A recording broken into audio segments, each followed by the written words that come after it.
Hey, wouldn't it be a great idea if you could trademark an area code?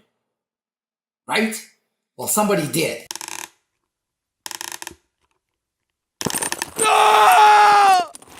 And I'm Andrei Mincov, the founder of Trademark Factory, and in this video I'm going to share my thoughts about yet another trademarking screw-up. This time around, it's Pitt Football Club being forced to remove 412 area code number from their helmets because somebody trademarked it. Alright, let me start by reading from the article, and you can always find the link in the description below. Just a week after the University of Pittsburgh released new uniforms, they already came under fire with a reported trademark issue.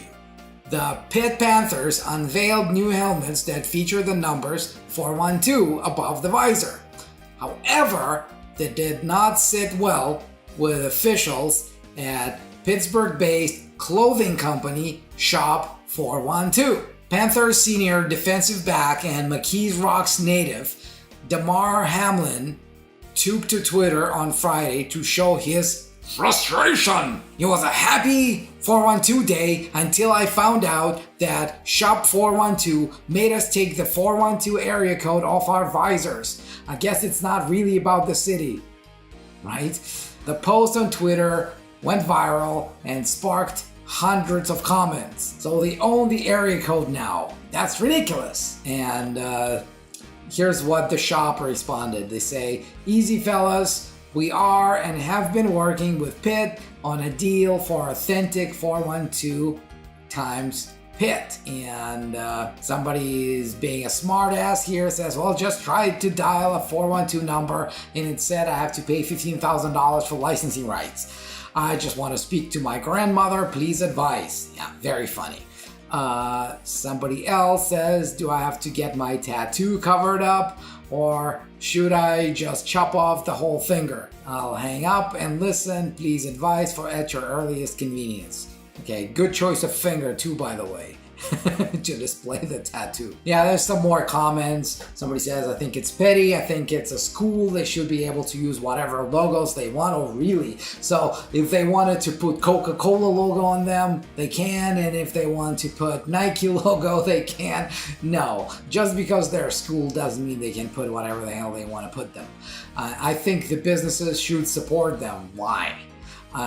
Somebody else says, I live half a year in Florida, and if you see 412, you know it's Pittsburgh.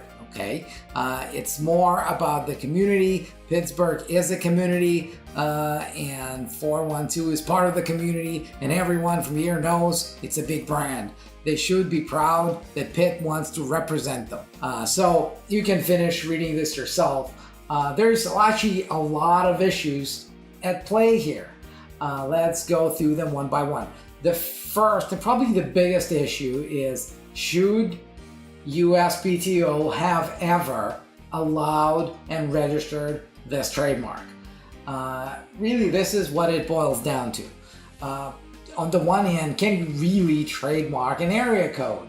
And what happens when they do is, this is a perfect illustration. And if you can't trademark the name of the city, should you be able to trademark the area code? And there's really no great answer to this, especially for area codes that actually mean something to somebody. So that's the first issue. Should they have approved it for publication, right? Apparently the trademark examiner at USPTO didn't see anything wrong with it. The mark was approved, it was published. And that opened a very short period of opposition when anybody who thought that their rights could have been damaged, limited by the government granting that trademark registration would be suffering. And so nobody opposed. So on the one hand, that's what the opposition period is for, right? The government, the USPTO says, well, we think this trademark is okay to be registered. And if you don't like it, you have short period of time when you can oppose, and if your arguments are compelling, then we're just going to kick that trademark out. And nobody did. Well, the problem with this idea, of course, is that somebody needs to know that somebody else is trying to trademark the area code with their city or their area.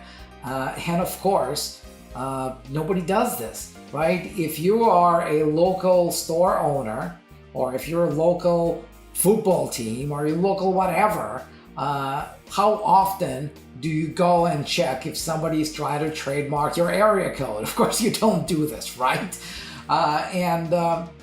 This is really the flaw of this whole idea that the mark was just approved and the USPTO apparently relied on people to oppose it. So that's one big problem here. The second problem is, okay, now Shop 412 has their trademark. Now what? Are they supposed to not enforce it? Well, there's a few problems here. The first one is, if you have a trademark and if you don't enforce it, what's the purpose of having a trademark, right? And that reasoning is the reason why, I'm sure you've heard it before, if you don't protect your trademark, if you don't defend your trademark after it was registered, you have the risk of losing trademark rights that you got. So in that situation, they're doing everything right. They have to do it, because if the school can't get away with putting 412 on their helmets, then somebody else can get away with putting 412 on their t-shirts, and then there's really no value in owning that trademark anymore. So that they're doing everything right. Does it create a fair outcome? Maybe not. But this boils down to, did USPTO make the right decision when it registered that trademark? I think not. And so the proper way of doing this, well, there's two proper ways of doing this. One is get a license, right? And the license can be for $1 and in perpetuity. So that takes care of Shop 412 defending its trademark, so the brand is still there, even if they're not really making any money on that. And the school can continue putting 412 on their visors. So that's one way to do it. The other way to do it is for somebody to go and attempt to cancel that trademark and basically say that 412 does not identify a particular vendor, does not identify a particular source from where the products emanate. And so, since it doesn't function as a trademark, it should not be owned by Shop 412. And that would basically put us in a situation that should have happened all the way back when Shop 412 tried to get that trademark, and instead of USPTO saying no, you can't, it was registered. So should this necessarily create a rule that any 3-digit number can never be a trademark? No, but you have to really examine the reasons why they're using those 3 numbers, right? I mean, 3 7s is often used as a brand, or 3 5s or 3 whatevers, right? Can there be an area code with those numbers? Yes. Right? And also, which country area code? You know, Canada has one, US has their set of area codes, and then you got other countries in the world, they also have area codes. So how do you where do you stop? So I guess really what this boils down to is the connection between the vendor and the locality where they're based out of, or where they focus their marketing efforts on.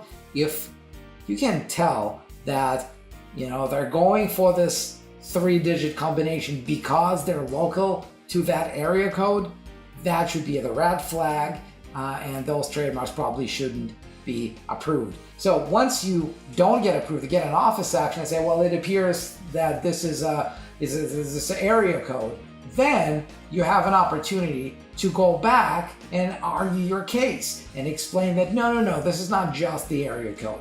These numbers have a separate meaning, a special meaning, and here's what the meaning is. And because of that meaning, most people would not associate these 3 numbers with just the area code. They would associate these numbers with our brand. So this, what really should have happened, they should have gotten an office action, and if they couldn't overcome it by providing evidence and arguments in support of the idea that it's not just the area code, then and only then they would have gotten their trademark. Now, I hope you found this useful, and if you did, make sure you subscribe right now and click that bell button to make sure you get notified whenever the next one goes live.